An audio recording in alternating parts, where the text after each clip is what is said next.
when I think about who I am now as an adult, I can't imagine my life not being open and out. My name is Tyler Oakley, and I am a gay man. I remember when I was 11 or 12, maybe, we were in line at the bank, me and my mom, and she turned around and looked at me and asked, "Are you gay?" And that was it. And like that, and I was like, "Yep." And that was like the end of the conversation. My big coming out when I was telling all my friends was probably the most stressful for me, and that was when I was maybe 13 or 14. I was in the drama club. We had the school production of Grease, and I had the first line in the play. That night I had told one of my friends, like, "Oh, I think I might be gay. I have this crush on our friend."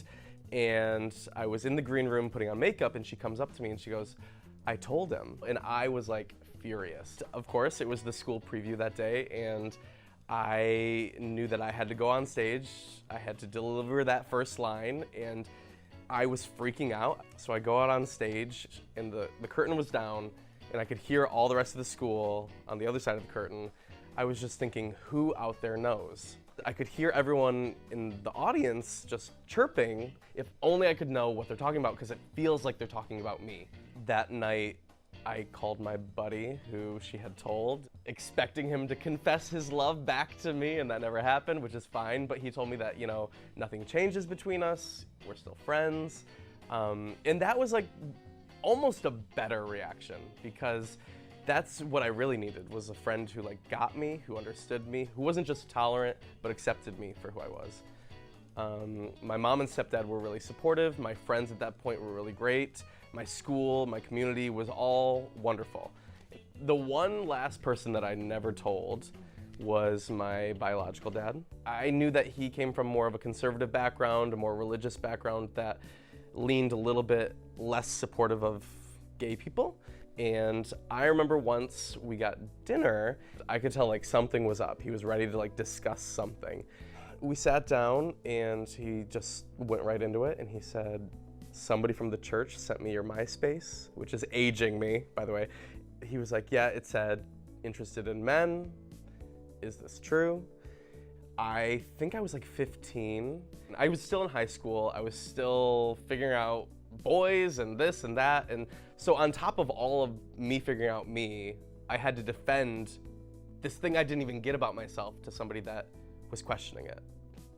The way he reacted was difficult for me to process, because it was unlike anybody else before. It was, obviously he cared for me, but it just was not the support that I needed.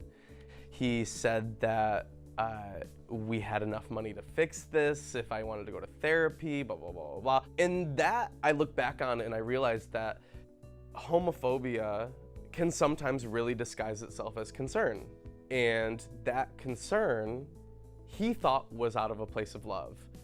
But because I had that support system of friends and family and community and school that encouraged me to lean into who I was and who I trusted who I was, I could recognize that and say, what you've got is an issue with you, not an issue with me, and when you're ready to figure it out, you let me know. Now we're to a point where it's more than a decade later, and we call every single day. I love you very much. I'm proud of you. I look forward to seeing what you're going to do in the coming years and the impact that you're going to have on people. He's slowly over the years gotten better at figuring out how to communicate with having a gay son. It would be like, "Oh, do you have anybody you're talking to?" And then maybe the next year it's, "Are you talking to any guys?" And now it's like, "So who are you going on a date with tonight? What's the boy's name? Blah, blah, blah, blah." And I'm really glad that I was patient with him. I'm really glad that he took time and put in the effort, because for a lot of parents, I don't think it's that easy right off the bat. I think a lot of parents have these expectations and these dreams of who they want their kids to be, and when there's a curveball, I don't think that always necessarily means that they're disappointed or that they're evil. It's just that's not what they were expecting, and sometimes it takes time to figure it out. In this photo, I am in 8th grade. Oh my God, this is a choir concert, I know. This photo is precious and all, but it's actually kind of hard because I was really going through it here. I was going through body image issues. I was anorexic. I didn't talk to my dad. I was closeted. Like, this was me really having a hard time. And like, I'm just like acting like everything's fine. And so that's really weird to see, because I just know that that was not how it was for me. So if I could give a message to this kid, I would say